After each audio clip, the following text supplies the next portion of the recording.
Hi, everyone. Happy Friday and welcome in to GC Live here on Gamecock Central. Kendall Smith and Jack Veltri joining you here. I hope you're having a great Friday. Jack, it is so pretty in Charlotte right now. It is stunning. We have the Taste of Charlotte Festival, which is going on right here in Charlotte all weekend. So it's like where all of the restaurants throughout the city set up tents on South Tryon, which is the main street in Charlotte, and you can go and like eat food and try different things. And I was just there and it was so pretty outside. So everything is going great here. How's everything for you? Hey, it's going good. I'm actually in Charlotte too. I'm at Caroline's right now. So I came to town yesterday. We are, if you want a wedding update, we started looking at some venues for receptions. So that is exciting. Yeah, a lot. What are we? I don't want you to say like where you're. Oh no, it's okay. I mean, we don't need any wedding crashers, but what are you thinking? Yeah. Well, we actually went to go tour the Grand Victorian yesterday, which is out in Monroe. So that was cool. That was nice. That was our first one that we've toured. We are potentially changing the date, but it won't be like anything too drastic. So just because, we have the church booked right now, but there is an opportunity to potentially change it to line it up with. We really liked this Grand Victorian yesterday. It was so pretty. It was awesome. So we're figuring that out right now. It's been crazy. We've got a lot going on. We just got approved for a rental home yesterday. So we've got so many things going on. Caroline's got, her last day of school today. She's got her offer letter now for work. I mean, life is really moving quick here, but I'm doing good, all things considered. So, but you're right. It is absolutely gorgeous out today.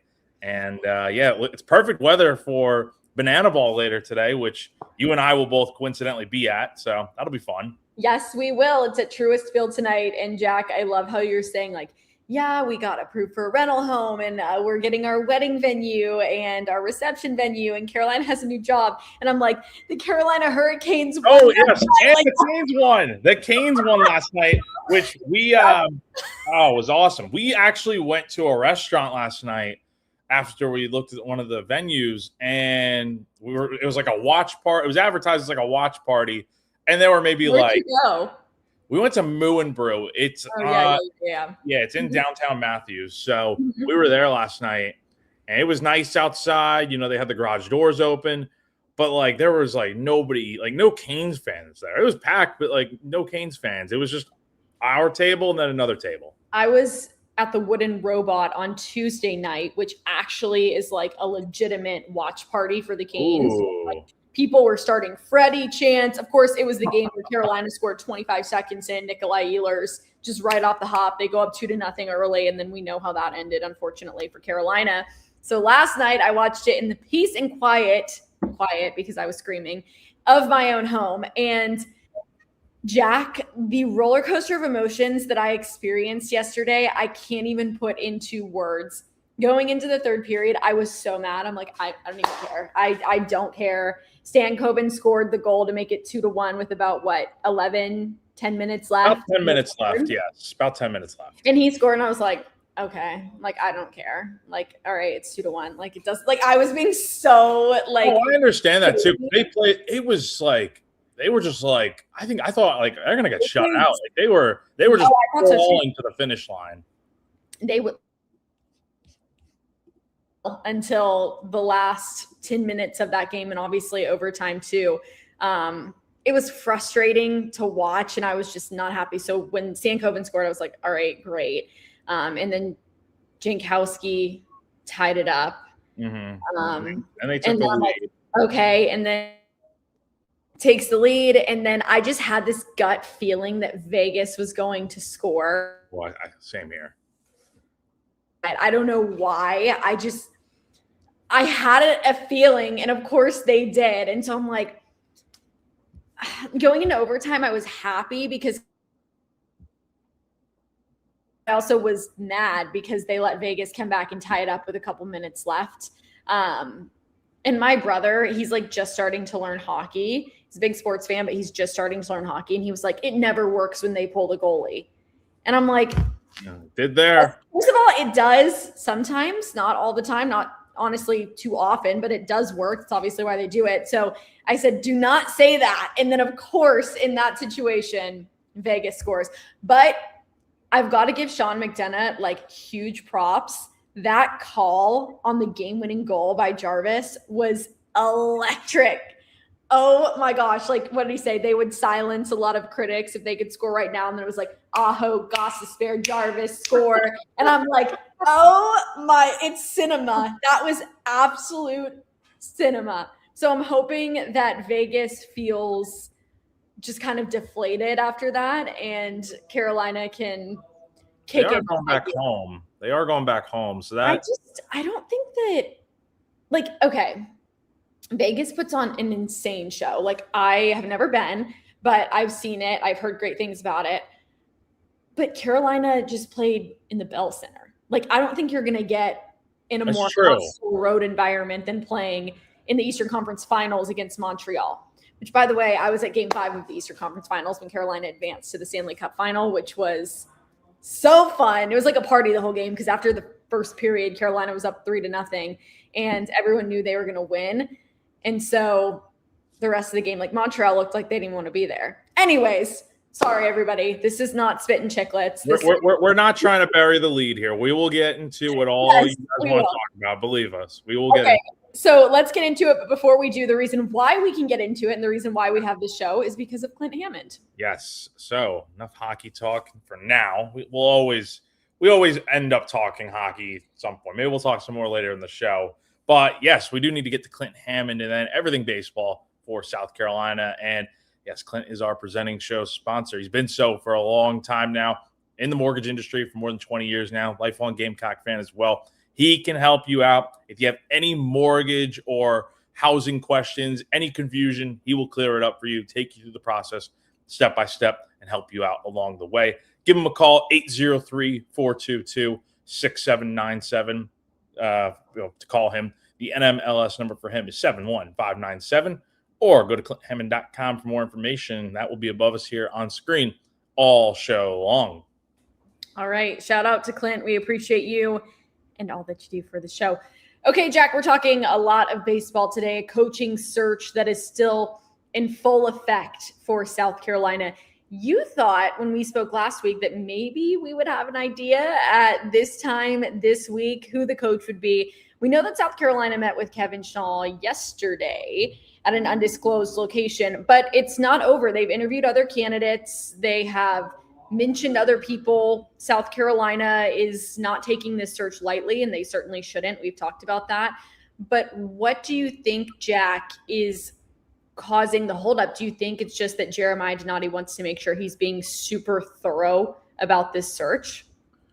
I think that's definitely part of it. And I think, look, as annoying as it is, I think for everyone that this thing's not done yet, I think part of the reality is that it's not as simple as, hey, do you want to be the coach here? Like, yeah, you can offer the position, but there's so many other things to think about. It's the buyout, how is that going to work? There's negotiations. Like, these things do take time. You also have to consider the fact of, Schnall we know is, interviewed for this, like met with, the administration of South Carolina for this job, not once, but twice. Now, the first time was over a Zoom call. So, but last night, at that undisclosed location was the first time they've met in person. And Coastal season's been over for a week now, but some of the candidates that are potentially up for this job, like a Steve Sabins, who we've talked about before, Kendall, from West Virginia. I mean, they're playing in a super regional right now against Cal Poly. You've got Skylar Meade, who's joined the hot board now. He's at Troy, looking to go to Omaha. They'll host a super regional this evening against Little Rock. And then, another candidate like a Scott Forbes at UNC, who I know a lot of Tar Heel fans are like, oh, there's no way that's going to happen. I'm not saying it is. We're just reporting what we know over at Central and Big Spur. But yeah, so, part of it is also a waiting game depending on who you want. If you want one of these coaches that is currently in season, you're going to have to wait it out and see. So, I think long story short, we still could get a resolution today. I think here's the thing. I think we will get more clarity today on Schnall at least, because again, they met yesterday. I feel like South Carolina would have kind of at least they would know which direction to go next, whether it is hiring Schnall officially, whether we get that news today, or it's just, that maybe they're moving on from Schnall. I feel like we'll get some sort of finality on that answer today. But we'll see. I mean, this thing could go into next week. But as we speak here right now, I was kind of thinking maybe we'll get to change the title of this show, and maybe we'll get to talk all about Schnall being here at South Carolina. But obviously, it's not as simple as that. So only time will tell. Hopefully, we'll get another update today at some point from one of our guys or whatever we hear as far as what's going on. But yeah, it continues to be a waiting game for Gamecock fans. So you think Schnall is still the favorite? I think everything points to him still being the guy. Now, we do know, like you said, South Carolina has interviewed more than one person for this job. So, again, I think, do we know who the other person is? No. Like, we do know Schnall has met and interviewed for this job. But, beyond that, I mean, South Carolina, I feel like I feel like they really have done their due diligence, like you said, Kendall, of playing this whole thing out, not rushing to get a hire done. I mean, look, it's June 5th. The transfer portal opened on Monday. You had a lot of guys enter. We're going to talk about that later on here. But, yeah, I mean, you definitely would like to have an answer here soon. But I think what matters here is just getting this thing right. And, look, if it's Schnall, if it's whoever, at this point, I feel like Jeremiah Donati is going to get this thing right. Just based on the candidates that we're hearing about, I think his options are pretty open. But, yeah, I feel like if it's going to be Schnall, I feel like we would know here. You would think we would know here soon because they've already met. I don't know what else there really is to do at this point. If there's an offer out there on the table, I'm sure they're giving him a little bit of time to think it over. Don't know that for a fact, but got to imagine we're going to get some sort of, I don't know if closure is the right word, but some sort of clarity. Yes, some sort of clarity on like what's going on with Schnall, whether they're going to continue in that direction and hire him, or if they're going to explore other candidates out there more thoroughly. So we know that South Carolina has done the Zoom and the in-person interview with Schnall, and they've done an interview with somebody else who we don't know exactly who that is. However, there are a couple of names out there that have been circulating in terms of other coaches that could potentially get this job. A name that a lot of people have wondered about is Scott Forbes, who is North Carolina's head coach. Jack, what do you have on this? Like, because this is kind of the name outside of Schnall where I feel like, and they're talking about it in the comments right now too, here on this show, that people are kind of picking up on a little bit. North Carolina has had a very good season. So what do you think about that one? Yeah, he was someone that originally I was going to put on the hot board when this whole thing started. And then we got word that he's not a candidate for this job. So we didn't put him on the hot board originally. Obviously, that has changed in the last 48 hours or so, where the intel is pointing towards none of this is to say he's the favorite for the job or anything, but it does point towards, hey, just keep an eye on him.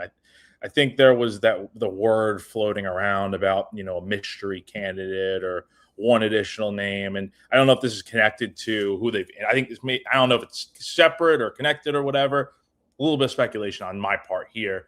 But, Forbes does seem to be, all intel points to him being the guy that, Carolina, had as an additional candidate for this job. But I think when you stack him up against the rest of the candidates out there, it's hard not to be like the most impressed with him. I think everyone's impressed by Schnall and what he's done in such a short amount of time.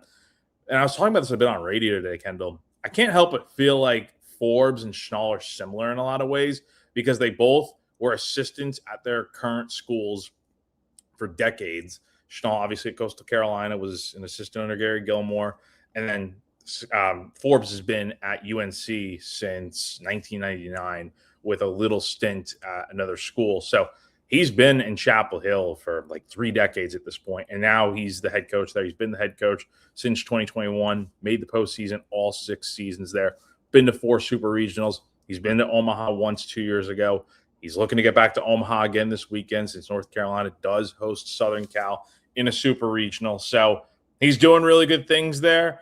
The one thing I will note is that he signed a contract extension with UNC back on March 31st, which is 10 days after South Carolina and Paul Mainieri parted ways. So, I mean, it's an obstacle, I think, if you are going to seriously try to pursue him. I don't know how serious of a candidate I would say he is for the job. I don't think it's likely that he's going to be the coach here at South Carolina. Could be wrong on that. That's just where I think things are at right now. I think it might be a little bit of a pipe dream, but still, he's someone to keep an eye on as things go along. And I do see we have a comment here, concerns about his age and whatnot. I don't think it's really anything too much to be worried about. It's not like you're hiring another Paul Mainieri here, as far as any candidate goes, where they're in the twilight of their career. Like Scott Forbes turns 52 in August. So he's probably got, I would think, he could have another 10, 15 years of coaching if he wants to. Now, I don't know what he wants to do. He's got his wife. He's got his 2 daughters. Like, I don't know. And maybe he's happy and content out there at North Carolina. That's the other thing to think about here is that he's been out there for so long. He's just got a new contract. Nike is also, contributing to that contract. He per his last contract, he was making $180K extra on top of what he was making with UNC. And that is interesting because Nike is going to be partnering with South Carolina in a month. So maybe something to keep an eye on there if they can, try to get him here. But yeah, I don't think the age is too much of a worry right now. The track record speaks for itself. He checks all the boxes when you look at a coach that has gotten the job done and is a proven winner in 2026. Yeah, I think the biggest thing, Jack, is like my reservation about him. It's not even a reservation about him. It's just about the circumstance. I don't know that he would necessarily want to leave North Carolina. As you mentioned, the contract extension, like it's just, that's a part of it. North Carolina is very good. They're in the super regional this year. Like, why, if it's good, if it's not broke, then why try to fix it? And I understand like South Carolina has had a storied program. There's a lot of history there. There's a lot to like about the South Carolina job, but right now he's kind of cruising at North Carolina and he's found some success. And so that's why I agree with you. I don't think he is extremely likely to be the guy for this job, considering those circumstances. Now, there are some other names that are out there as well. We have a full list over on GamecockCentral.com, so we invite you to check that out. But anybody else, Jack, that you feel like, okay, this person could give Schnall a run for his money in terms of landing the South Carolina head coaching job? And let me also add one more thing. I'll kind of pose you a question here, Kendall. You brought up, like, it would be tough for him to leave North Carolina. Would South Carolina not feel like a little bit of a lateral move for him? Like, I don't think – let's look at the Schnall situation here. I think we can say confidently that South Carolina is a better job than Coastal Carolina. Coastal's doing good right now. South Carolina's not. But when both programs are doing well, Carolina clears easily. They'll have more money, more resources. Schnall would obviously get paid a lot more to be at South Carolina than he would at Coastal. He's only making $500K right now. I would assume if he stays at Coastal. I know. Believe me, I would love to make $500K right now. That'd be awesome. That would improve my salary tremendously. I would love that. So, but yeah, he's making $500K. That number will certainly go up if he stays at Coastal. The thing is, South Carolina is definitely a step up compared to Coastal Carolina. Now, when you look at UNC, you mentioned it. UNC, good program. He's got a good situation there. He's getting compensated. I'm sure part of this is probably, with South Carolina, if he's ultimately going to stay at North Carolina, I know he's got a contract, but maybe this could be leverage for him to get even more money to be at North Carolina. Maybe it also increases the resources heading into this summer for him. I think that's a big part of it. And as long as UNC is willing to continue to step up to the plate and give him what he needs to run the best baseball program possible and keep this thing going, because UNC has been one of the better programs in the country for the last several years under his watch, then I don't see any reason why he would leave North Carolina, considering how long he's been there. Unless he just wants a new challenge or something of being in the SEC. I mean, it's not like a crazy jump. I mean, you're moving to the SEC. You're Chapel Hill's like 3 hours from Columbia, if I had to guess. Like, I don't think it'd be the craziest thing, but at the same time, there is something to be said about just liking where you're at and wanting to stay there at this stage of your career. So as far as that, I don't know. We'll see what happens with Forbes. I wouldn't count on him, being the guy for the job, but who knows? I mean, crazy things can happen. As far as anything else goes, Kendall, to add to the discussion, again, like you said, check out the hot board over on Gamecock Central. A lot of tweaks. This latest version of the hot board, I've updated a few times now. This is definitely the most tweaked version of it, to where it is just hot board 2.0 now, because the candidate list it has 3 new names on it. Some guys we're not really hearing much about, so they're pretty much off the list. And we have all the making the case stories that I do need to update that for the hot board. But I mean, we have making the case for the new 3 candidates that we have talked about on the hot board. So definitely, I implore you to go check it out on GamecockCentral.com for sure. Yeah, go check it out. And Jack, you were just talking about, the move. Would the move be lateral for Forbes to come to South Carolina?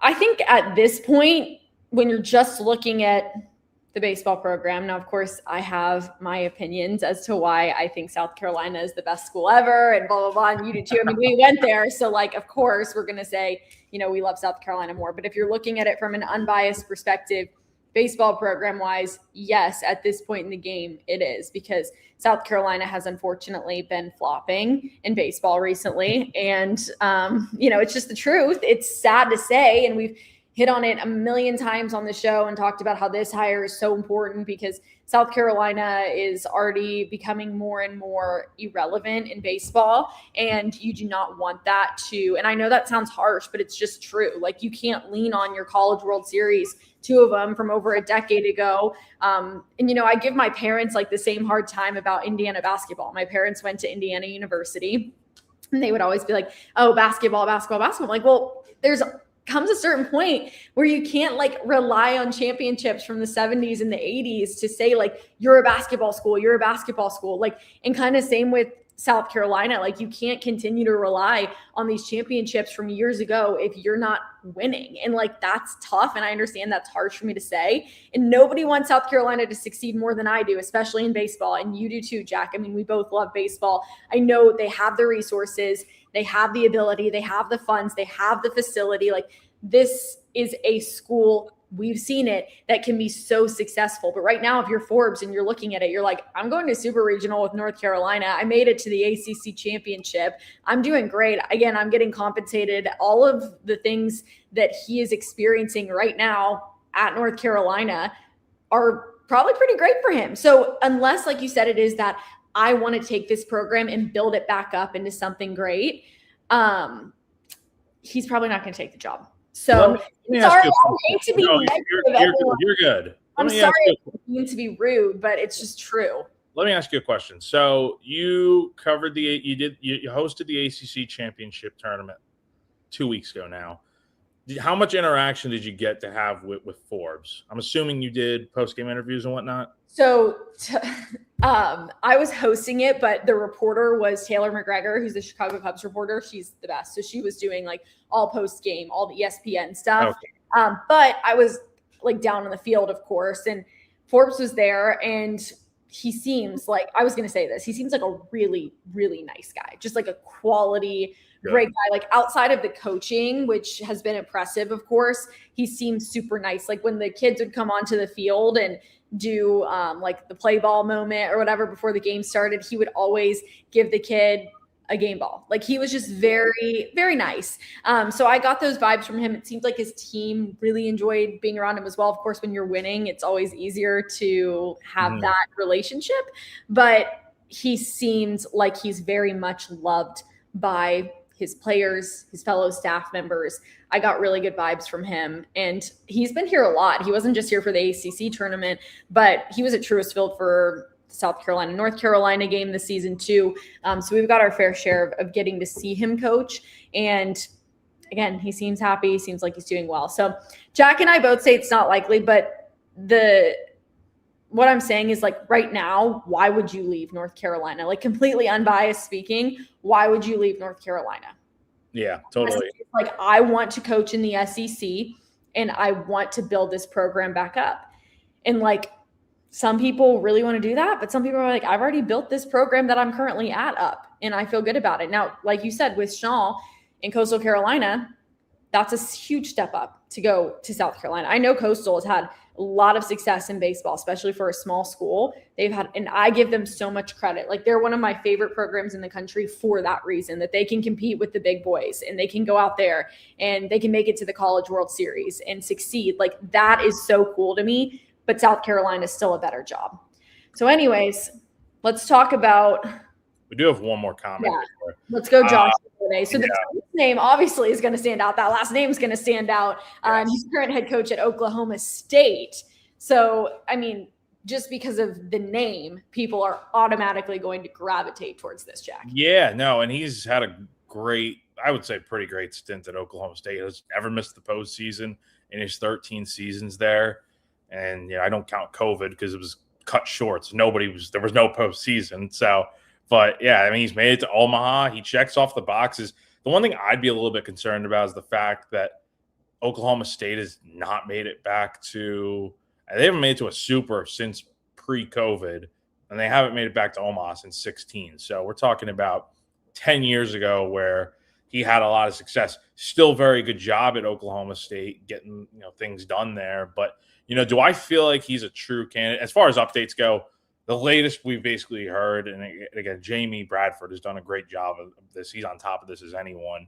But the latest just seems to be that he's a candidate to keep in mind. But, do I know that he's interviewed or not? No, I don't know that at this time. So, maybe he is that mystery candidate that is interviewed. Time will tell. But just another name to keep in mind. He's on the hot board now. Do I feel like he's a true candidate? If I had to rank this, and this is kind of just my personal opinion, I feel like he's definitely a name to keep an eye on. Do I think he's going to get the job? I don't think so. I still feel like this is going to come down to Schnall. I feel like it's more so I feel like Schnall probably wants this job because it feels like a step up in a lot of ways. But does South Carolina want that, right? I feel like if that were the case, we would have an answer by now. Maybe we will get that answer today. Who knows? But after Schnall, I mean, I feel like Forbes would be the guy that I would be going after. I feel like Forbes honestly might be a better candidate than Schnall in some ways. He's done great things at North Carolina, obviously. And then you got Holiday, maybe Skylar Meade at Troy's another good, coach to keep an eye on. And then you got Steve Sabins at West Virginia. So where does Holiday fit in? Maybe for fourth or fifth of those guys. But they're all really good coaches, obviously. So, consistency is something that you can't really fault him for. So, it's great that they're great coaches, and I want to go ahead and real quick on this, just to, we talked about this earlier in the show. Yes, Kevin Schnall did interview that. He met with South Carolina's administration last week via Zoom, but then yesterday was in person. So, just to clarify that. So it's great that they're all great coaches, and obviously they are, or else South Carolina would not be interviewing them at this point. The thing is, though, Jack, they are going to have a very hard challenge of coming in, rebuilding a team essentially from scratch again, and just trying to make the program into something that is successful. The toughest thing that these coaches will have to do isn't going out and proving all right, I can coach a game and I can put together a competent lineup. It's going out and explaining to people, explaining to guys that are in the transfer portal, explaining to recruits why you should come to South Carolina, even though South Carolina has not been at its best baseball-wise over the last several years. So I think that's a big thing too. When you're talking about personalities and whatnot, it's important that you have somebody, and clearly these guys have been able to do it. That's why they've achieved success at their respective schools, because they've been able to recruit solid players and do it well. But yeah, I mean, you have to be able to not only win over the players, you got to be able to win over a fan base that is, quite frankly, what's the word I'm looking for? Disappointed, I guess, kind of put off a little bit right now by the program. That's going to be the hardest thing. So, yes, good coaches, but how well can you recruit? How can you come in and essentially make lemonade out of lemons? Like, we're going to give you the lemons, but like you got to make lemonade out of it. And how can you do that? That is the hardest thing. So it's about what coach is going to resonate with the guys the best, get them here so that we can succeed, because we know all of them can go out there and they can coach and they can manage a roster. Be able to. Yeah, and I think that's a good transition into like the next part of this whole thing, because South Carolina is now up to 20 guys that have hit the transfer portal, and we'll talk more about that here in just a second with what the latest is on that. But yeah, you're right. Like, yeah, there's so many different factors that go into beyond just the hire in general. Like, yes, you're right.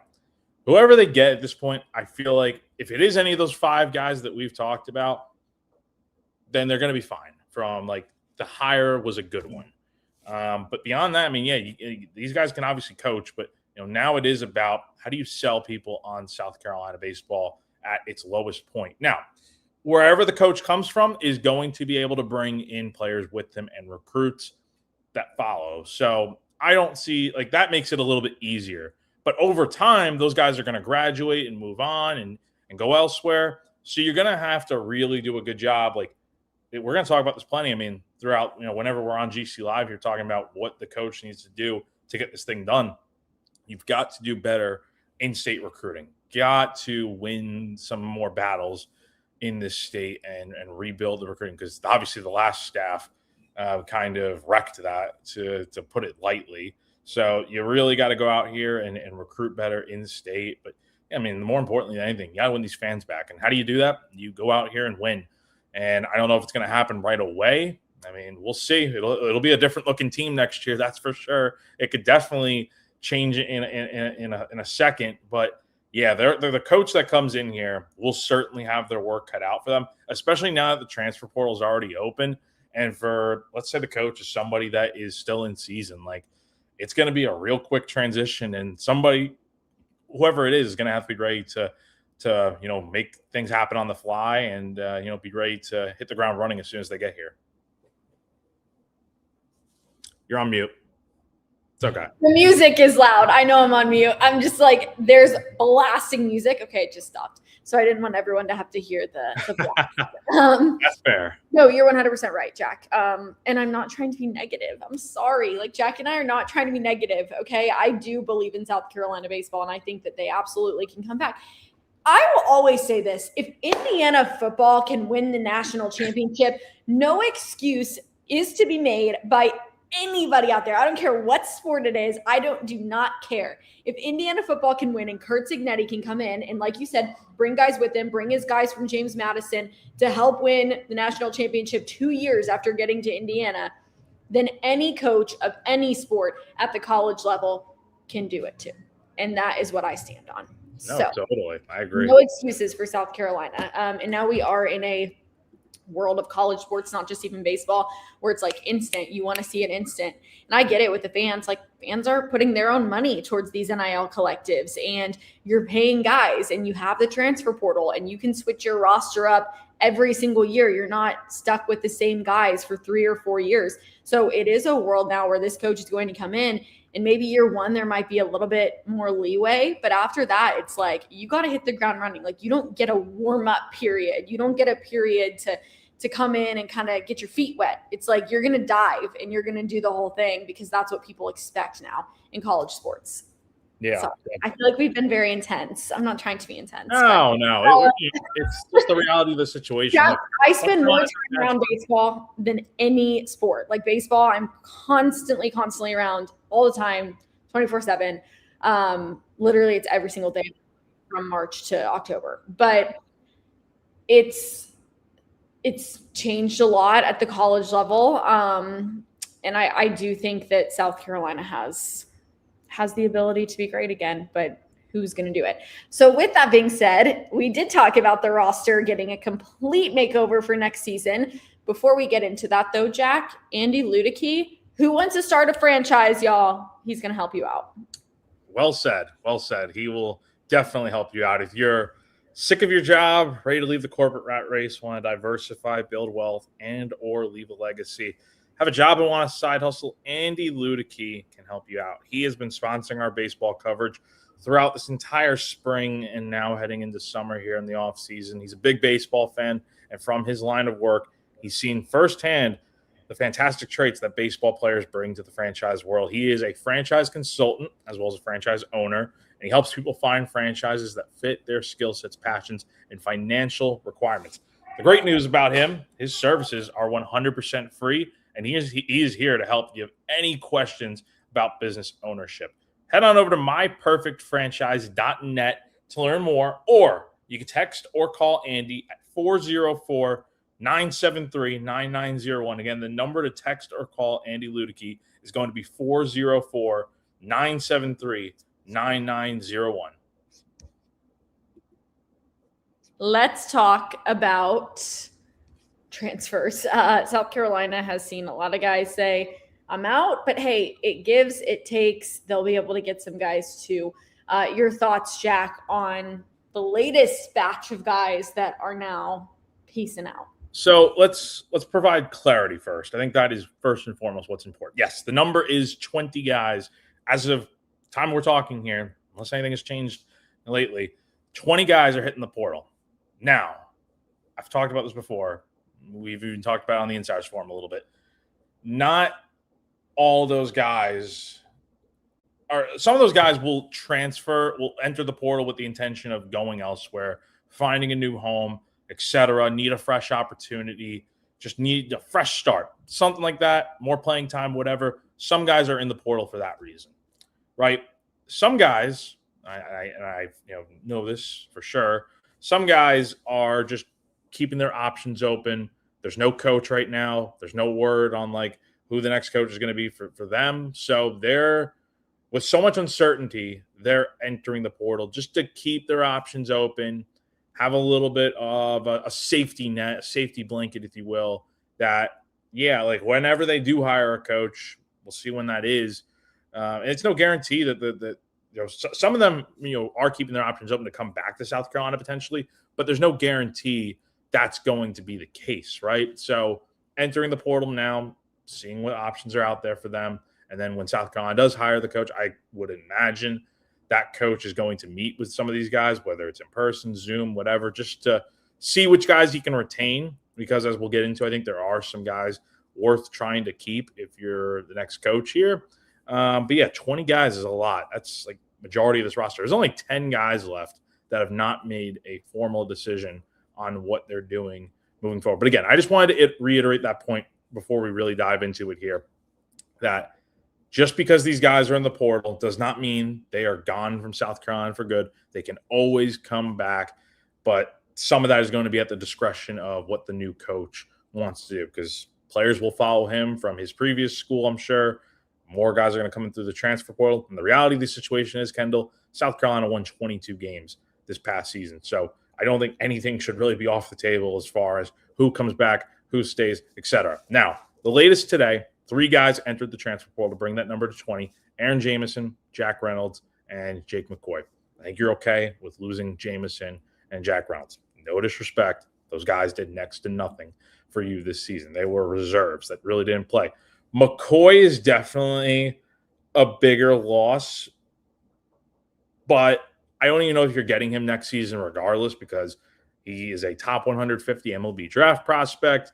If he gets picked high enough, I would think he's going to go to the draft. That's just a lot of money to potentially be turning down if you wanted to stay in college. He missed all of this season, obviously, with Tommy John, but he's still viewed, as far as I'm aware, he's still viewed high enough to potentially get drafted. So in those earlier rounds. Now, I do know he is keeping his options open, just entering the portal, like I said, just to see what happens until a coach gets hired and whatnot.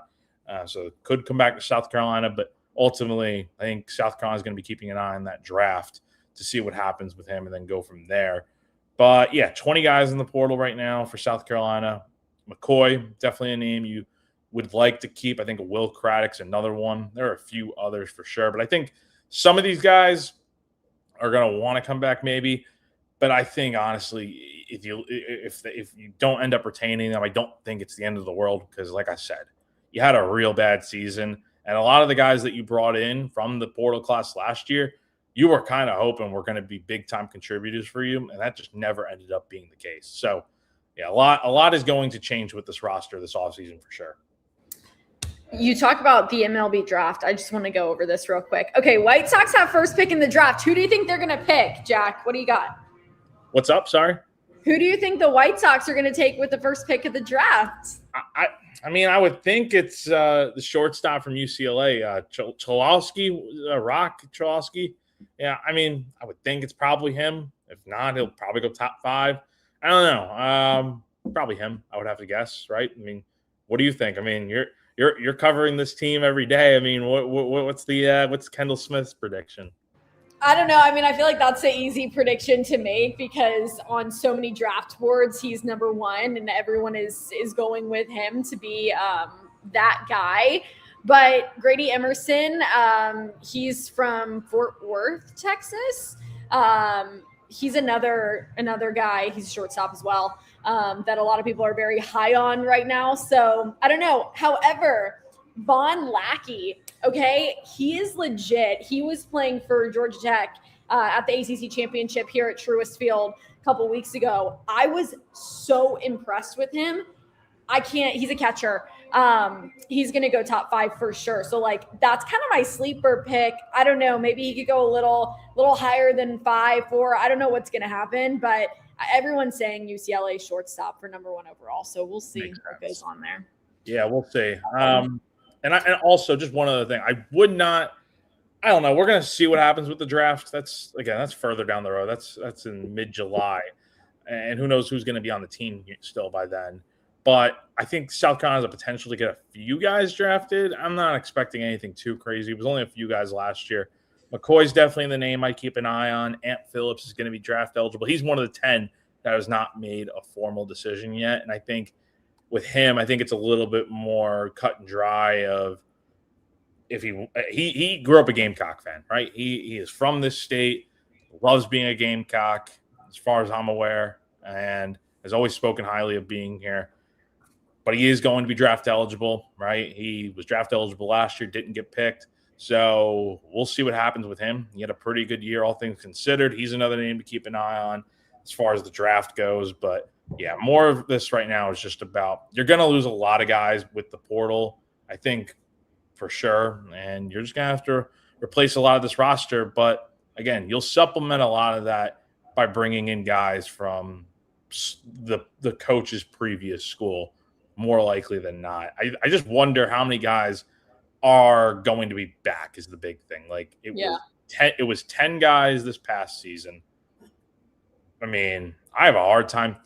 I would think it's going to be close to 10 again this year, but I mean, I don't know. I mean, I think this roster definitely needs an overhaul in a lot of ways. Some guys, maybe that didn't perform great this year, I think should get another chance to be here because I think there's a lot of potential there. But time will tell. So it's crazy right now. First thing South Carolina has to do is hire a coach. And then once they do that, we can talk about that. And they will. We're not worried about it. It's just one of those things where you got to get that done before you can start everything else. You got to walk before you can run, before you can sprint. So bingo. There we are. Jack, how are you feeling about this? 4 to 6. Fracture in the rib. I got this. I saw this last night during the Canes game. Me too. They scored. Honestly, I was hearing about this TOS thing that would have put him out for like 9 to 10 months. I had no idea what it is other than it affects your nerves. Good thing it's not that. But this was probably not the greatest news, but the fact that he could come back at some point this season is good to see. He'll be reevaluated in like a month or two, and maybe he'll get back by August. That would be ideal. Just have him healthy for October. But yeah, I'd be lying if I said I was not doing great with this news. But it'll be okay. I'm sorry, Jack. That's hard. That's tough. It does. And it just like sucks for baseball in general because, I mean, Aaron Judge is Aaron Judge. So when Aaron Judge is playing, the game is better, obviously, for so many reasons. He's one of the best. of the best. So I'm sorry to Aaron Judge. I know you're watching the show. We hope that you feel better. We're praying for you. We're thinking of you. Speedy recovery to Aaron Judge. And thank you so much for being a listener of GC Live. We really appreciate it. Definitely. He's definitely tuning in right now, watching. He's got so much free time, I'm sure. So he wants to hear all about Tom Baseball's coaching search. So much free time. Okay. Do you want to talk a little super regionals before we get out of here? Yeah, let's do it. Let's have a little fun here talking about. We could probably just run through, give some predictions as to what we think is going to happen. I know West Virginia is clobbering Cal Poly right now, but kind of as expected. Well, I don't know about as expected. Cal Poly had a pretty good regional. I will say they did not have to play UCLA at any point, so they did avoid having to play UCLA miraculously, but West Virginia, I thought they were dead in the water in that heading into that ninth inning against Kentucky in Game 2 of the regional last week. But man, they got that dog in them. Yeah, they do. As expected. That I feel like Cal Poly not having to play UCLA is huge, and then West Virginia being the fighters that they are. And that's why with the Canes I feel kind of good about things because I'm like for whatever reason, I feel when a team has to kind of fight and claw their way back in and they do it, they automatically become way more difficult to beat. Like something about that adversity and being able to overcome it and then going into your next game or next round or matchup or whatever it might be. Like, I don't know. I'm always going to go with that team. So yeah, totally. So I have West Virginia. Yeah, I have West Virginia too. I think the path is pretty clear to Omaha from there. So, all right, next up, Troy versus Little Rock. Yeah, this is another super to keep an eye on from South Carolina's standpoint because you got Skylar Mead over at Troy. What a story they are this season. But Little Rock, I mean, they were able to win the Hattiesburg Regional, which contains Southern Miss, Jacksonville State, and Virginia. So that's a pretty tough regional to win. I'm going to go with Troy here. I like the story of what Mead has done over there. Skylar seems like he's getting the job done out there. And, I think Troy wins their first ever home super regional. I love that. I love that these two are playing each other. And I think it's so awesome that one of these teams could be in Omaha. So give me Troy. But this matchup might be my favorite one. I just love it. I love everything about it. So shout out both the teams. I wish you could both win. North Carolina versus Southern Cal. This is really hard for me because these two schools, for me, might be like my top 5. But like just being a South Carolina grad might be in my top 5 like most beefed with schools. But I'm gonna go North Carolina because Scott Forbes was really nice and cool. Their team was really respectful too. When they lost to Georgia Tech in the championship, they like all stayed and kind of watched the trophy presentation go down. So I was impressed with like the team and just again how they were led by Forbes. So I'll go with North Carolina also because they're not even because of that, but they're a heck of a team. And yeah, I know Southern Cal is too, but give me North Carolina. I agree. I think traveling cross country is going to take a beating on these teams like that are from California. UNC is really good. I only got to see them play once this year when they played South Carolina, and they're a good team. So I'm taking UNC to win. Auburn versus Ole Miss. I love a little SEC matchup. Yeah, the bottom two here in these supers with Auburn, and then we'll get into the Athens one in a second. Both all SEC. So the SEC will have at least 2 teams in Omaha. I think Auburn's got really good pitching. They have the best pitching in the SEC, if not the country. I know they didn't look great in their regional last weekend, but I'm going to take Auburn. I think just good pitching wins out in these sort of situations. And in a 3-game series, that should benefit Auburn in a lot of ways. Ole Miss is coming in hot, winning the Lincoln Regional out at Nebraska. And I think Ole Miss is a good team, but I'm going to take Auburn. You're only as good as your pitching is. And that's why college baseball is so interesting because, again, like we've seen it happen in midweek games. You can have a mid-major school beat a team like South Carolina, even though South Carolina didn't have its best year because the pitching was really, really good. So that's what I do like about baseball. Like if you're watching football or basketball or hockey or whatever it might be, like best on best, like the team on paper that is better is most likely going to win most of the time. But in baseball, that doesn't happen all the time simply because you can have, pitchers that are really, really good. I still think on paper, Auburn's the better team, but I'm always going to rock with pitching that's good. And not to say Ole Miss doesn't have solid pitchers, but Auburn proved it with the numbers this year, why they are one of the best in the country. So give me Auburn. All right. Kansas, Oklahoma. Ooh, this is a tough one. Kansas. I'm going Oklahoma. Okay. Let me just get out there. I know they're not the ranked team, but let's get after it, SEC. The competition this season was up there, and I'm just going Oklahoma. I think that they had more strength of schedule. My prediction on radio this morning was that the SEC was going to get 5 teams in, so that kind of spoils my pick a little bit. I'm taking Oklahoma too. I mean, the way they played in that regional against Georgia Tech, potentially one of the best teams in the country, obviously, is the number 2 national seed. I like OU to get the job done against Kansas. Yeah, they're rolling with some momentum right now in that Georgia Tech team. No joke, getting to watch them all week. They had Von Lackey, who's probably going to be a top 5, top 3 pick in this year's MLB draft. But he was one of many. I was watching Georgia Tech play at Truist Field. I was in shock.